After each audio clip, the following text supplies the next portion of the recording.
నమస్తే, welcome to 686. నేను మమత. నేను పద్మ. నేను దేవిక. ముందుగా headlines. Young India police school ను ప్రారంభించిన Revanth Reddy. Young India school is my brand అన్న సీఎం.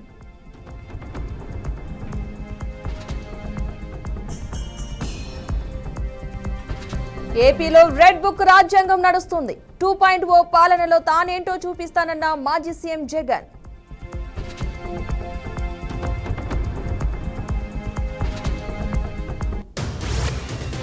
ఇవాల్టి నుంచి తెలంగాణలో రిజిస్ట్రేషన్లకు స్లాట్ బుకింగ్. ప్రయోగాత్మకంగా 22 సబ్ రిజిస్ట్రార్ల కార్యాలయాల్లో అమలు.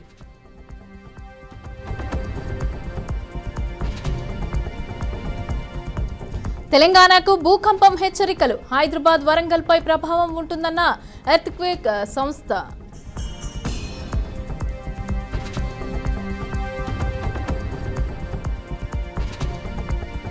వైఎస్ భారతిపై అనుచిత వ్యాఖ్యలు చేసిన కిరణ్ అరెస్ట్. పార్టీ నుంచి సస్పెండ్ చేసిన టీడీపీ హైకమాండ్.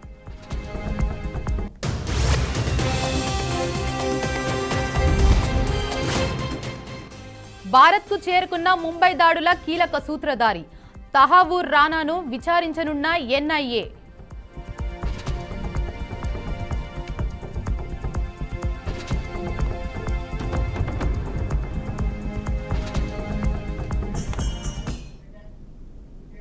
రంగారెడ్డి జిల్లాలో సీఎం రేవంత్ రెడ్డి పర్యటించారు. ఇక పర్యటనలో భాగంగా మంచిర్యాలలో యంగ్ ఇండియా పోలీస్ స్కూల్ ని సీఎం రేవంత్ రెడ్డి ప్రారంభించారు. ఇక విద్యాసంస్థ ప్రారంభోత్సవ శిలాఫలకాన్ని ఆవిష్కరించారు.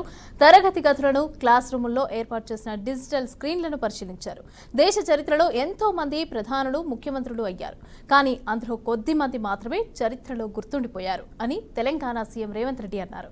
ఇక ఇప్పటి వరకు తెలుగు రాష్ట్రాల్లో పనిచేసిన ప్రతి ముఖ్యమంత్రికి ఒక బ్రాండ్ ఉందని, తన brand young India police school అని సీఎం రేవంత్ రెడ్డి అన్నారు. రైట్, ఇదే అంశానికి సంబంధించి పూర్తి అప్డేట్స్ మా ప్రతినిధి భాస్కర్ అందిస్తారు. భాస్కర్.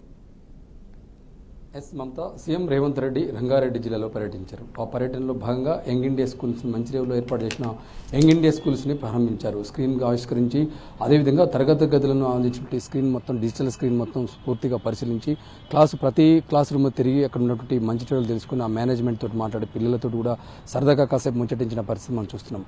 దానిలో భాగంగా దేశంలో గొప్ప గొప్ప మేధావులు, ప్రధానమంత్రులు, ముఖ్యమంత్రులు ఎంతోమంది, తనకంటే ఒక బ్రాండ్ ఉంది, ఒక కళ ఉంది. ఆ కళనే నిజం చేసుకునే విధంగా ఎంతోమంది ప్రధానమంత్రులు వచ్చారు. వారికి కొన్ని నియమాలు ఉన్నాయి. వారు ఈరోజు ఇంకా కొంతమంది గుర్తుండిపోయారు. దేశానికి ఎంతమంది గొప్ప గొప్ప మేధావులు ఉన్నారు. దానిలో భాగంగా నాకు ఒక యంగ్ ఇండియా స్కూల్ అనేది నాకు బ్రాండ్ అంబాసిడర్, బ్రాండ్ నేను ఒక బాండ్ నాకు అది అంటే కూడా నాకు చాలా ఇష్టం. కాబట్టి దానిలో భాగంగా మన యావత్ తెలంగాణ మొత్తం బ్రాండ్ ఇండియా స్కూల్ లాగానే ఉండాలి మొత్తం. ఎందుకంటే విద్యా వ్యవస్థని బలోపేతం చేయాలి. ఆ నేపథ్యంలోనే రానున్న రోజుల్లో మాత్రం విద్యార్థులు చదువుతో పాటు స్కిల్స్ కూడా ఏదైతుందో ఆ స్కిల్స్ ఉంటేనే నైపుణ్యాన్ని పట్టే ఇలా ఉద్యోగాలు వచ్చే అవకాశం ఉంది. కాబట్టి పూర్తి స్థాయిలో దీని మీద ఫోకస్ చేసింది ప్రభుత్వం అని చెప్పడం జరిగింది.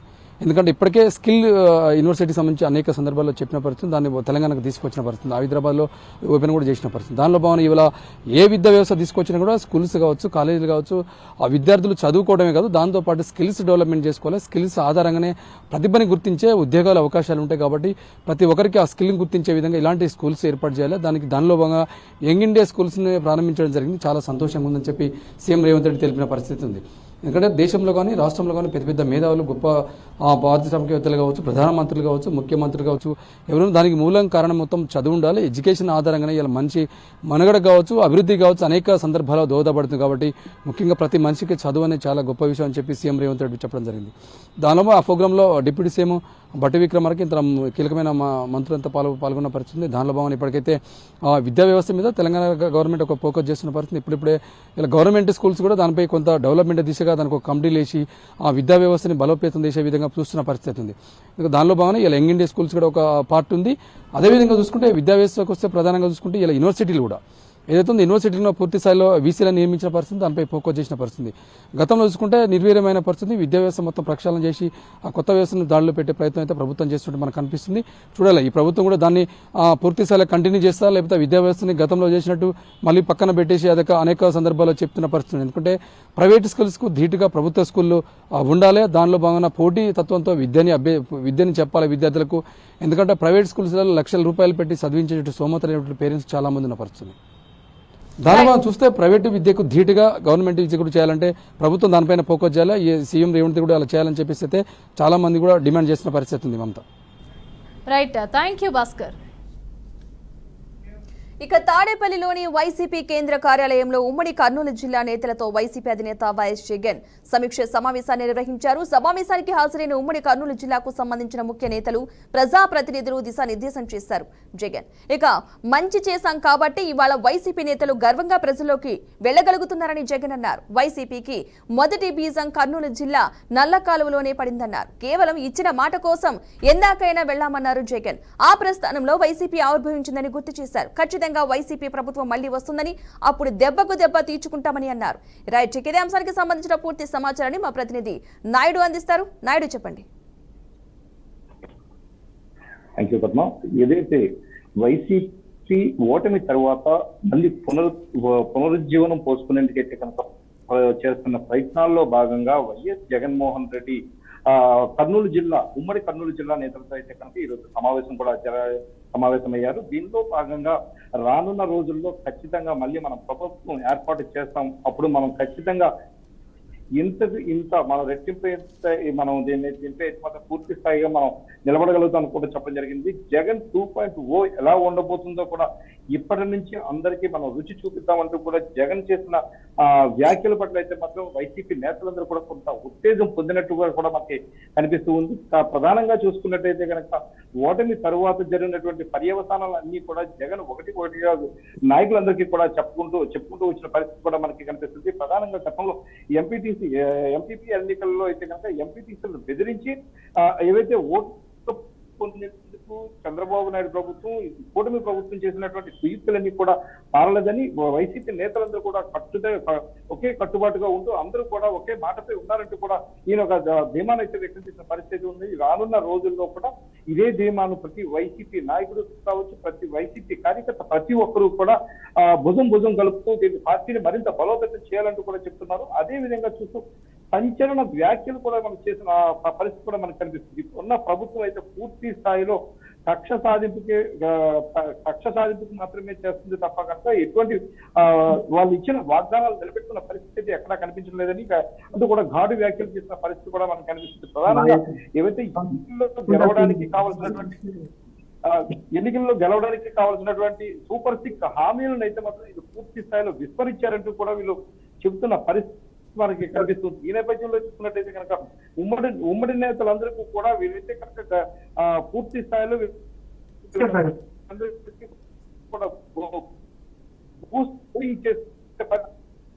కనిపిస్తుంది. ఈ నేపథ్యంలో నాయకులు కూడా జగన్ ద్వారా ఇంకా ఎటువంటి మాటలు చెప్తారన్న పూర్తి స్థాయిలో మనకి చూస్తున్న పరిస్థితి మనకి కనిపిస్తుంది. Right, thank you Naidu. తెలంగాణలో స్థిరాస్తి రిజిస్ట్రేషన్లు మరింత సులువు కానున్నాయి. సబ్ రిజిస్ట్రార్ కార్యాలయాల్లో దస్తావేజులు నమోదు కోసం గంటల తరబడి నిరీక్షించే పని లేకుండా 10 నుంచి 15 నిమిషాల్లోనే రిజిస్ట్రేషన్ ప్రక్రియ పూర్తి కానుంది. రిజిస్ట్రేషన్ల శాఖ సరికొత్త సంస్కరణలో భాగంగా సబ్ రిజిస్ట్రార్ కార్యాలయాల్లో స్లాట్ బుకింగ్ విధానం అమలుకు సిద్ధమైంది. మొదటి దశలో ప్రయోగాత్మకంగా పలు జిల్లాల్లో ప్రారంభమైంది. ఒకే రోజు ఒకే సమయంలో ఎక్కువ దస్తావేజులు రిజిస్ట్రేషన్ల కోసం అందించడంతో జరిగే జాప్యాన్ని నివారించడానికి సబ్ రిజిస్ట్రార్ కార్యాలయానికి రోజువారీ పని వేళలను కనీసం 48 స్లాట్లుగా కేటాయిస్తారు. దస్తావేజుదారులు నేరుగా వెబ్సైట్ ద్వారా తమకు అనుకూలమైన తేదీ, సమయానికి స్లాట్ బుకింగ్ చేసుకోవచ్చు. ఇక దీనిపై మరింత సమాచారాన్ని మా ప్రతినిధి శ్రీనివాస్ అందిస్తారు. శ్రీనివాస్. తెలంగాణలోని ఓవరాల్ గా చూసినట్లయితే 144 సబ్ రిజిస్ట్రార్ కేంద్రాలలోని ఒక నూతన రిజిస్ట్రేషన్ విధానాన్ని ప్రవేశపెట్టింది. ఈ రోజు నుండి అంటే ఈ రోజు ప్రతిష్టాత్మకంగా చేపట్టినటువంటి 22 సబ్ రిజిస్ట్రార్ కేంద్రాలలో స్లాట్ బుకింగ్ సంబంధించి 15 నిమిషాల్లో రిజిస్ట్రేషన్ పోవడానికి కూడా పూర్తిగా ప్రభుత్వం ఒక ఏర్పాట్లు అయితే చేయడం జరిగింది. దీనికి సంబంధించి చూసినట్లయితే ఓవరాల్ గా తెలంగాణలో ఉన్నటువంటి 144 సబ్ రిజిస్ట్రార్ ఆఫీసులలో స్లాట్ బుకింగ్, ఆస్తికి సంబంధించిన పంపిణీలు కానీ ఆస్తికి మార్పిడికి సంబంధించినటువంటి లావాదేవీలకు సంబంధించి స్లాట్ బుకింగ్ చేసుకోవడానికి ఒక నూతన విధానాన్ని అయితే రిజిస్ట్రేషన్ శాఖ ప్రవేశపెట్టింది. దీనికి సంబంధించి ఇప్పటికే తెలంగాణ వ్యాప్తంగా ఉన్నటువంటి అన్ని డిస్ట్రిక్ట్ రిజిస్ట్రార్లకు కూడా ఆదేశాలు కూడా జారీ చేసినటువంటి పరిస్థితి. ఓవరాల్ గా చూసుకున్నట్లయితే తెలంగాణలో గతంలో ఉన్నటువంటి ధరణి వెబ్సైట్ లో ఉన్నటువంటి అవకతవకలే కావచ్చు, ధరణికి సంబంధించినటువంటి స్లాబ్ లో ఉన్నటువంటి అనేక విషయాలలో కొంత ఇబ్బంది పడ్డటువంటి పరిస్థితి. లావాదేవీలను ట్రాన్స్ఫరే కావచ్చు, ప్లాట్ సంబంధించినటువంటి భూ సంబంధించినటువంటి పట్టాలకు సంబంధించినటువంటి విషయాలలో కొంత ఇబ్బంది పడ్డటువంటి వినియోగదారులు ఒకసారిగాను ఈ స్లాట్ బుకింగ్ 1 అవర్ లో రిజిస్ట్రేషన్ చేసుకోవడానికి 15 నిమిషాల్లో బుకింగ్ చేసుకోవడానికి ఇదంతా సిస్టాన్ని మార్చినటువంటి రెవెన్యూ శాఖతో పాటు ఇక్కడ ఉన్నటువంటి స్టాంప్ డ్యూటీకి సంబంధించినటువంటి తెలంగాణలోని రిజిస్ట్రేషన్ సంబంధించిన స్టాంప్ డ్యూటీకి సంబంధించిన శాఖ పూర్తిగాను వెసులుబాటు చేస్తూ ఒక రిజిస్ట్రేషన్ కు సునాయన పద్ధతిలోని విషయాన్ని గమనించినటువంటి పూర్తిగా 144 సబ్ రిజిస్టార్ కేంద్రాలలో 22 సబ్ రిజిస్టార్ కేంద్రాలు ఈ రోజు ప్రారంభమయ్యాయి. దీనికి సంబంధించి ఇప్పటికే ఎవరైతే స్లాట్ బుకింగ్ చేసుకోవడానికి ఎవరైతే అనుగుణంగా ఉన్న ప్లేస్ ఏమిటి, దానికి సంబంధించిన సర్టిఫికేట్ పూర్వల్ గా అన్ని వివరాలు కూడా తెలంగాణలోని స్టాంప్ డ్యూటీకి సంబంధించినటువంటి వెబ్సైట్ లో కూడా రిజిస్ట్రేషన్ చేసుకోవడానికి సులువైన పద్ధతిని రిజిస్ట్రేషన్ సంబంధించినటువంటి వివరాలను కూడా పొందుపరిచినటువంటి పరిస్థితి. ఈ విషయాన్ని కూడా ఎవరైతే ఉంటారో వినియోగదారులు ఉపయోగించుకోవాలి. ఎవరైతే ఇక్కడ రిజిస్ట్రేషన్ సమీపంలో ఉన్నటువంటి బ్రోకర్స్ కానీ సంబంధించినట్లయితే వేరే వాళ్ళని ఎవరిని సంప్రదించొద్దు, నేరుగాను తమ డీడీలను ఆ వెబ్సైట్ లోని పొందుపరుచుకొని సంబంధించిన ఆస్తి లావాదేవీలకు సంబంధించి పూర్తిగా స్వేచ్ఛగా మార్పిడి చేసుకోవచ్చు అనేది కూడా ప్రభుత్వం చెప్తున్నటువంటి పరిస్థితి. గతంలో ఉన్నటువంటి ఇబ్బందులను అన్నిటినీ సాఫీగా చేయడం కొరకు ఈ రోజు 144 సబ్ రిజిస్టార్ లోని జిల్లా సంబంధించినటువంటి రిజిస్టార్లకు కూడా ఆదేశాలు పోయినాయి. దీనికి సంబంధించిన తెలంగాణ రాష్ట్రంలో ఉన్నటువంటి స్టాంప్ డ్యూటీ శాఖ సంబంధించినటువంటి రెవెన్యూ సిబ్బందితో పాటు కలిసి సమన్వయం చేస్తూ ఒక రూట్ మ్యాప్ అయితే ఇవ్వడం జరిగింది. స్లాట్ బుకింగ్ ఈజీ కావడానికి కూడా ఇది ఒక మంచి పద్ధతి అని కూడా వినియోగదారులు కూడా పెద్ద ఆనందం వ్యక్తం చేస్తున్నటువంటి పరిస్థితి. ఈ రోజు తెలంగాణలో జరిగినటువంటి సబ్ రిజిస్టార్ కేంద్రాలలో జరుగుతున్నటువంటి స్లాట్ బుకింగ్ సంబంధించి 22 కేంద్రాల్లో ఇప్పటికే ప్రశాంతంగా స్లాట్ బుకింగ్ చేసుకొని రిజిస్ట్రేషన్ కూడా సాఫీగా జరిగినటువంటి పరిస్థితి. ఇది తెలంగాణలో ఉన్నటువంటి సబ్ రిజిస్టార్ కార్యాలయంలో ఉన్నటువంటి లావాదేవీలకు సంబంధించినటువంటి స్థిరాస్తి లావాదేవీలకు సంబంధించినటువంటి విషయానికి సంబంధించి తెలంగాణ ప్రభుత్వం నూతనంగా సంబంధించినటువంటి చేపట్టినటువంటి విశేషాలు. Right, thank you Srinivas.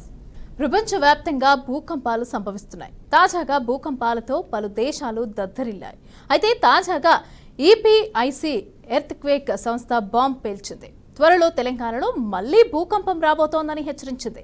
తమ పరిశోధన ప్రకారం తెలంగాణలోని రామగుండం సమీపంలో భూకంపం వచ్చే అవకాశం ఉందని అంచనా వేసింది. ఇక దీని ప్రభావం రాష్ట్రంలోని వరంగల్, హైదరాబాద్ వరకు ఉంటుందని తమ సర్వేలో తేలిందని వివరించింది. అయితే ఎపిక్ ఎర్త్క్వేక్ గతంలో కొన్ని ప్రాంతాల్లో భూకంపం వస్తుందని ముందుగానే అంచనా వేసింది. అవి కొన్నిసార్లు నిజం కూడా అయ్యాయి. రైట్, ఇదే అంశానికి సంబంధించి పూర్తి అప్డేట్స్ మా ప్రతినిధి ధనంజయ్ అందిస్తారు. ధనంజయ్. Thank you Mamata. ప్రస్తుతం మనం చూస్తున్నాం ప్రపంచ దేశాలను ఇప్పటికే భూకంపం అతలాకుతలం చేస్తున్న పరిస్థితి చూస్తున్నాం. ఇందులో భాగంగానే పలు దేశాల్లో భూకంపం వస్తుందని చెప్పేసి రోబోట్స్ లేవడంతో ఇక్కడ ప్రజలు సైతం భయపడుతున్న పరిస్థితి మనం చూస్తున్నాం. ఎందుకంటే గత కొద్ది రోజులుగా అనేక దేశాల్లో ఈ భూకంపం వస్తుందని చెప్పేసి ఇప్పటికే ఎర్త్క్వేక్ పరిశోధనలో వెల్లడైంది. ఇందులో భాగంగానే తెలంగాణలో సైతం రామగుండంలో వస్తుందని చెప్పేసి ఒకవైపు పుకార్లు షికార్లు చేస్తున్న నేపథ్యంలో ఇక్కడ ప్రజలను అలర్ట్ చేసే ప్రయత్నం భాగంగా ఇటు ప్రభుత్వం సైతం అన్ని చర్యలు తీసుకుంటుంది. ముఖ్యంగా చూస్తుంటే మనకు వరంగల్ తో పాటు రామగుండం ప్రాంతంలో అత్యధికంగా ఈ భూకంపాలు వస్తాయని చెప్పేసి ఇప్పటికే పరిశోధనలో తేలింది. ఇందులో భాగంగా ఇప్పటికే ప్రభుత్వం సైతం అప్రమత్తమైంది. ఎందుకంటే పలు దేశాల్లో భూకంపం వస్తుందని చెప్పేసి ఇప్పటికే ఒకవైపు గత కొద్ది రోజులుగా పుకార్లు షికారుగా లేవడంతో అనేక మంది ప్రజలను ఆయా ప్రభుత్వాలు ఇప్పటికే అప్రమత్తం చేశాయి. ఇందులో భాగంగానే ఈ రోజు మనకు రామగుండంలో ఏదైతే భూకంపం వస్తుందని చెప్పేసి ఇప్పటికే ఎర్త్క్వేక్ కు సంబంధించిన పరిశోధనలో వెల్లడైంది. దీంట్లో భాగంగానే ఈ రోజు ప్రత్యేకంగా వరంగల్ తో పాటు రామగుండంలో అత్యధికంగా ఈ భూకంపాలు వస్తాయని చెప్పేసి ఇప్పటికే పరిశోధనలో వెళ్లడంతో అక్కడ ప్రజలను సైతం ప్రభుత్వం అప్రమత్తం చేసింది. ఎందుకంటే ఎక్కడ ఏ రికార్డు స్కేల్లో వస్తుందో దీనిపై ప్రభుత్వం ఎలాంటి చర్యలు తీసుకోవాలనే దానిపై పూర్తి స్థాయిలో సమాలోచన చేస్తున్నారు. ప్రస్తుతం ఏదైతే పలు దేశాల్లో వస్తున్న భూకంపం ఎటువైపు దారితీస్తుందో, దీని ప్రభావం వల్ల ఎక్కడెక్కడ ఏ జిల్లాలో ప్రభావం చూపుతుందనే దానిపై ప్రత్యేకంగా ఈ పరిశోధనలో సైతం వెల్లడవుతున్న పరిస్థితి చూస్తున్నాం. ఎందుకంటే గత కొద్ది రోజుల్లో అనేక దేశాల్లో ఈ భూకంపం వస్తుందని చెప్పేసి ఇప్పటికే అనేక ప్రాంతాల్లో భూకంపానికి సంబంధించిన విషయాలు మనం చూసాం. ఇందులో భాగంగానే ఈరోజు తెలంగాణ జిల్లాకు సైతం పాకింది. ఎందుకంటే రామగుండంలో వస్తుందనే పుకార్తో పాటు ఇటు రామగుండంతో పాటు వరంగల్ కు దీని ప్రభావం సైతం పడుతుందని చెప్పేసి ఇప్పటికీ చెప్తున్నారు.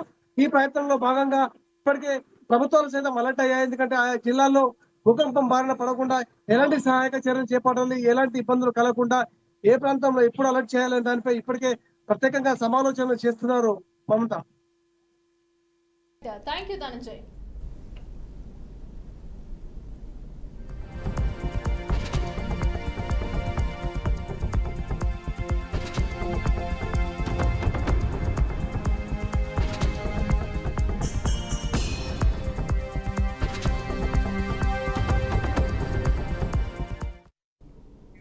ఏపీలో మాజీ ముఖ్యమంత్రి వైఎస్ జగన్ సతీమణి వైఎస్ భారతిపై తీవ్ర వ్యాఖ్యలు చేసిన కేసులో టీడీపీ కార్యకర్త చేబ్రోలు కిరణ్ ను పోలీసులు అరెస్ట్ చేశారు. భారతిని ఉద్దేశించి చేబ్రోలు కిరణ్ ఓ యూట్యూబ్ ఛానల్ ఇంటర్వ్యూలో చేసిన వ్యాఖ్యలపై సీఎం చంద్రబాబు సీరియస్ అయ్యారు. టీడీపీ అధిష్టానం నుంచి వచ్చిన ఆదేశాలతో రంగంలోకి దిగిన గుంటూరు పోలీసులు కిరణ్ ను సెల్ టవర్ లొకేషన్ ఆధారంగా ట్రేస్ చేసి ఇబ్రహీంపట్నంలో పట్టుకున్నారు. కాగా ఇప్పటికే కిరణ్ ను పార్టీ నుంచి సస్పెండ్ చేస్తూ నిర్ణయం తీసుకుంది.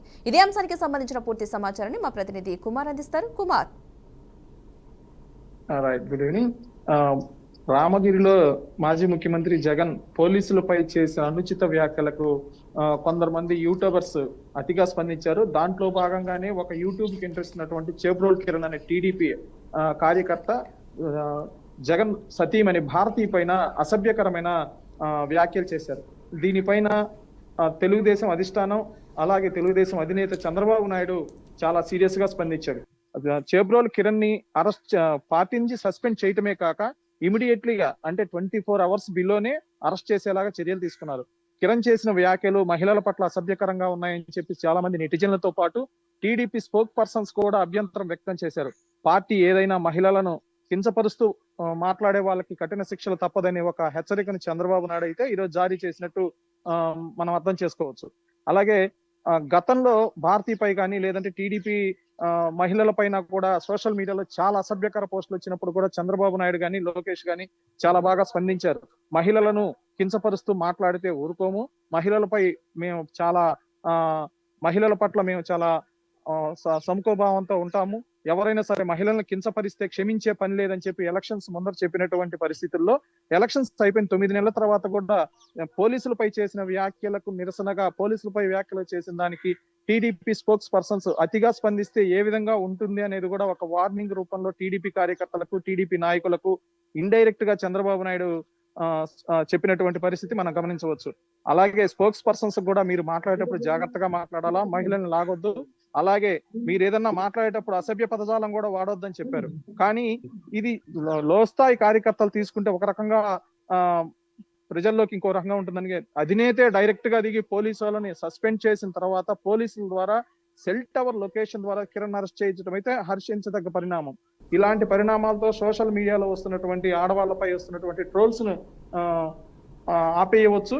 అలాగే అసభ్యంగా మాట్లాడే వాళ్ళని కూడా శిక్షించడానికి ఒక వ్యవస్థ ఏర్పాటు చేశామని చంద్రబాబు నాయుడు చెప్పినటువంటి మాటలను ఈరోజు చంద్రబాబు నాయుడు అతని ద్వారానే చంద్రబాబు నాయుడే డైరెక్ట్ గా రంగంలో దిగి చేయటం ద్వారా చంద్రబాబు నాయుడు గారు ఒక సిద్ధాంతాన్ని ఒక మెసేజ్ అయితే ప్రజలకు ఇచ్చినట్టు మనం భావించవచ్చు. Right, thank you Kumar. Mumbai పేలుళ్ల ప్రధాన నిందితుడు తహవూర్ రానాను ఎట్టకేలకు భారత్ రప్పించారు. అమెరికా నుంచి ప్రత్యేక విమానంలో రానా ఢిల్లీ పాలెం ఎయిర్పోర్ట్లో ల్యాండ్ అయ్యారు. నిన్న అమెరికా వెళ్లిన భారత అధికారులకు తహవూర్ను అప్పగించారు. భారత అధికారులు తహవూర్ రానాను అధీనంలోకి తీసుకొని భారత్కు తీసుకొచ్చారు. ఈ నేపథ్యంలో భారత్పై హైకోర్టు అలర్ట్ ప్రకటించింది. ఢిల్లీ ఎన్ఐఏ ఆఫీస్ వద్ద పోలీసులు పటిష్ట బందోబస్తు ఏర్పాటు చేశారు. రానాను ఎన్ఐఏ అధికారులు విచారిస్తున్నారు. ఇక దీనిపై మరింత సమాచారాన్ని మా అవుట్పుట్ ఎడిటర్ వెంకట్ అందిస్తారు. వెంకట్, ముంబై ఉగ్రదాడుల కేసులో నిందితుడిగా ఉన్నటువంటి తహవూర్ రానాని ఎట్టకేలకి 16 ఏళ్ల తర్వాత కేసు అంటే ఘటన జరిగినటువంటి 16 ఏళ్ల తర్వాత అమెరికా పోలీసుల నిర్బంధం నుంచి అమెరికా పోలీసుల అధీనంలో ఉన్నటువంటి తహవూర్ రానాని ఎట్టకేలకు ఎన్ఐఏ అధికారులు భారత్ తీసుకొచ్చారు. ప్రత్యేక విమానంలో ఆయన న్యూఢిల్లీలోని పాలెం ఎయిర్పోర్ట్లో దిగిన తర్వాత అతన్ని ఎన్ఐఏ ప్రధాన కార్యాలయానికి తీసుకెళ్లారు. ఆయన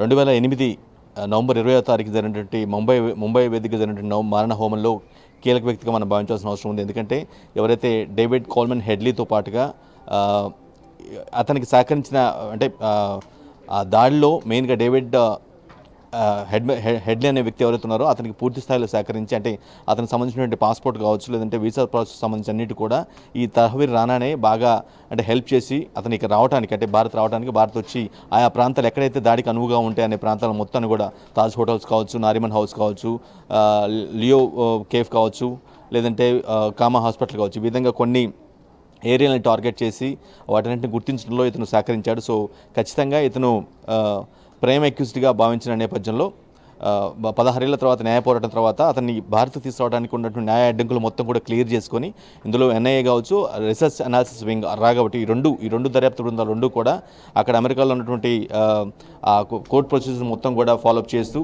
అతన్ని అతని కస్టడీలో ఈ కేసు సంబంధించి కస్టడీలో తీసుకోవాల్సిన అవసరం ఉంది, ఇతను విచారించాల్సిన అవసరం ఉందని చాలా బలమైనటువంటి ఆధారాలతో నిరూపించి అతన్ని తీసుకురావటం జరిగింది. సో ఇతను అంటే 166 మంది చావు కారణమైనటువంటి వ్యక్తుల్లో ఖచ్చితంగా ఇతను కూడా ఒక ప్రైమ్ అక్యూజ్డ్ కాబట్టి ఇతని కోసం నిజానికి ఇతను చాలాసార్లు తప్పించుకున్నాడు. అంటే పాకిస్తాన్లో పుట్టినప్పటికీ కెనడా పౌరసత్వం సాధించి అమెరికాలో సెటిల్ అయ్యాడు. సో అమెరికాలో ఉంటూ నేను వెళ్ళకూడదు, నేను ఇక్కడే ఉంటాను, నేను భారత్కు మాత్రం నన్ను అప్పగించొద్దు అని పలుమార్లు పిటిషన్లు వేసి అక్కడ ఉన్నటువంటి కోర్టులలో చాలా ఫైట్ చేశాడు. కానీ అల్టిమేట్గా ఆ కోర్టు అతను వేసినటువంటి పిటిషన్లు కొట్టివేయటం వల్ల ఫైనల్గా ఇది భారతీయ దర్యాప్తు బృందాలు ఏవైతే ఉన్నాయి కావచ్చు, రావింగ్ కావచ్చు, ఈ రెండు కూడా విజయం సాధించి అతన్ని తీసుకురావడం జరిగింది. సో ఇప్పుడు ఇతన్ని రోజు విచారించబోతున్నారు. అంటే ఆల్మోస్ట్ ఒక 3 ఏళ్ల పాటు విచారించే అవకాశం కనిపిస్తూ ఉంది.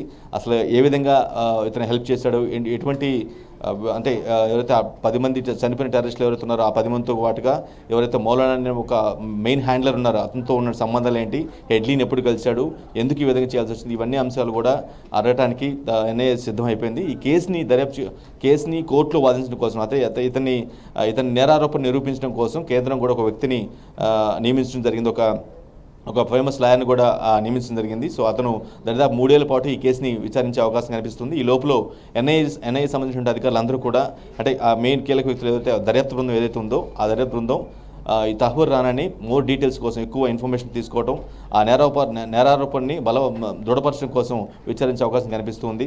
సో ఓవరాల్గా ఒక 16 ఏళ్ళ తర్వాత ఇన్సిడెంట్ జరిగినటువంటి 16 ఏళ్ళ తర్వాత అమెరికా వేరే దేశంలో ఉన్నటువంటి పోలీసు నిర్బంధంలో నుంచి ఆ కోర్ట్ ప్రొసీజర్ మొత్తం కూడా క్లియర్ చేసుకొని తీసుకురావడం అనేది కొంత అంటే లేట్ అయినప్పుడు కూడా ఒక పెద్ద అచీవ్మెంట్ అని భావించాల్సిన అవసరం ఉంటుంది. అయితే వెంకట్ చూసుకున్నా అంటే ఒక 16 సంవత్సరాల తర్వాత ఎవరైతే నిందితుడు ఉన్నాడో ఆ నిందితుని మన భారత్ పట్టుకోవడం అనేది చాలా గర్వించదగ్గ విషయం. ఎందుకంటే చాలా మంది చావుకి కారణమైన ఒక వ్యక్తి 16 సంవత్సరాల తర్వాత దొరకడం, అది ఇప్పుడు విచారణ నిమిత్తంలో పెడుతున్నారు కాబట్టి అప్పట్లో ఉన్న కొంతమంది ప్రత్యక్ష సాక్షులు కూడా దీనికి సంబంధించి విచారణలో పాల్పంచుకునే అవకాశం ఉందనుకోవచ్చు అంటారా ఇప్పుడున్న సిచ్యువేషన్ బట్టి?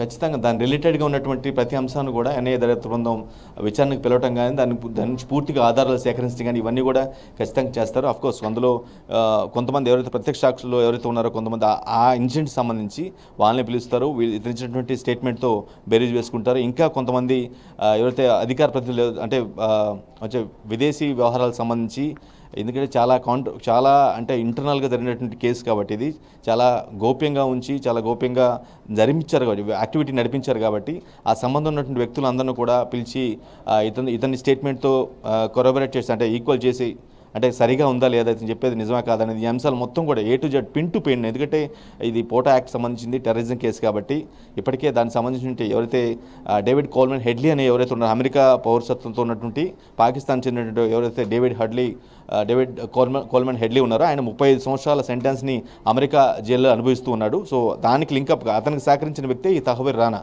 ఇతను పాకిస్తాన్ ఆరిజినేటెడ్ కెనడాకు చెందినటువంటి కెనడా పౌరసత్వం కలిగిన వ్యక్తి కాబట్టి సో ఇతన్ని పట్టుకోవడం కొంచెం చాలా కాలం ఎదురు చూస్తున్నారు. కానీ అక్కడ ఉన్నటువంటి కేసుల్లో అంటే అమెరికాలో ఉన్నటువంటి కేసులకు సంబంధించి అక్కడ కూడా ఆయన అక్యూజ్గా ఉన్నాడు కాబట్టి ఆల్మోస్ట్ అక్కడ పోలీసులు నిర్బంధంలో ఉండిపోయారు. కానీ ఇతను ఈ కేసు సంబంధించి చాలా ప్రైమ్ అక్యూజ్డ్ కాబట్టి ఇతని వల్ల చాలా ఇన్ఫర్మేషన్ బయటకు వస్తుంది, ఇతను వెనక ఎవరెవరు ఉన్నారో తెలుసుకోవాలని ఒక ఇది ఉంది కాబట్టి భారత చెందినటువంటి దర్యాప్తు సంస్థలు రెండూ కూడా చాలా సివియర్గా ఫైట్ చేసి ఎటకెళ్ళకి అక్కడ కోర్ట్ ప్రొసీజర్ మొత్తాన్ని కూడా క్లియర్ చేసుకుని అతను తీసుకురావడానికి తీసుకొచ్చి ఇప్పుడు విచారణకు సిద్ధమయ్యారు. కాబట్టి నిజంగా కేసు సంబంధించిన ప్రతి ఒక్కదాన్ని ప్రతి మైన్యూట్ అంశాన్ని కూడా పరిగణలో తీసుకొని విచారించడానికి అన్ని ఏర్పాట్లు చేసుకుంటుగా తెలుస్తూ ఉంటుంది. దాడుల్లో ప్రధాన సూత్రధారి అయినటువంటి ఈ వ్యక్తిని పట్టుకోవడం వల్ల కొంచెం ఇబ్బందులు కలిగే అవకాశం ఉన్న నేపథ్యంలో ఎలాంటి హై అలర్ట్